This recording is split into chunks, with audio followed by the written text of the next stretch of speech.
সিসিটিভির ফুটেজে দেখা যায় গত ৭ মে রাতে চট্টগ্রাম নগরীর রৌফাবাদ এলাকায় একদল অস্ত্রধারী ধাওয়া করছে রাজুকে।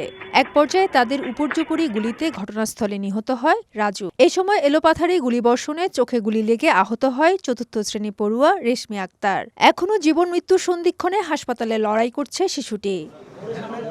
ঘটনার এক সপ্তাহ পর মঙ্গলবার কক্সবাজার ও বন্দরনগরী চট্টগ্রামের বিভিন্ন এলাকায় অভিযান চালিয়ে হত্যাকাণ্ডে অংশ নেয়া ৬ জনকে গ্রেফতার করেছে পুলিশ।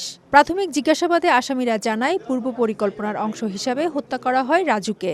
এটা একটা পূর্ব পরিকল্পিত হত্যাকাণ্ড এবং এই হত্যাকাণ্ডের দীর্ঘদিন বিশেষ করে মনে করেন গত 2 সপ্তাহ ধরে পরিকল্পনা হয়ে আসতেছিল।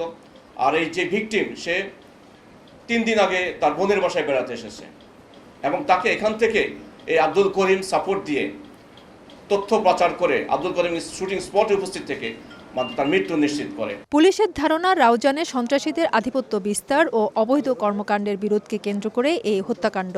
জব্দ করা হয়েছে হত্যায় ব্যবহৃত অস্ত্রসহ বিভিন্ন আলামত। পারস্পরিক যে কোন্দল তারই রেফারেন্স হিসেবে রাজু এখানে মার্ডার হয় এবং এই মার্ডারের অধিকাংশই মনে করেন এই শহর এবং কদলপুর রাউজানের একটা যোগসাজগ রয়েছে।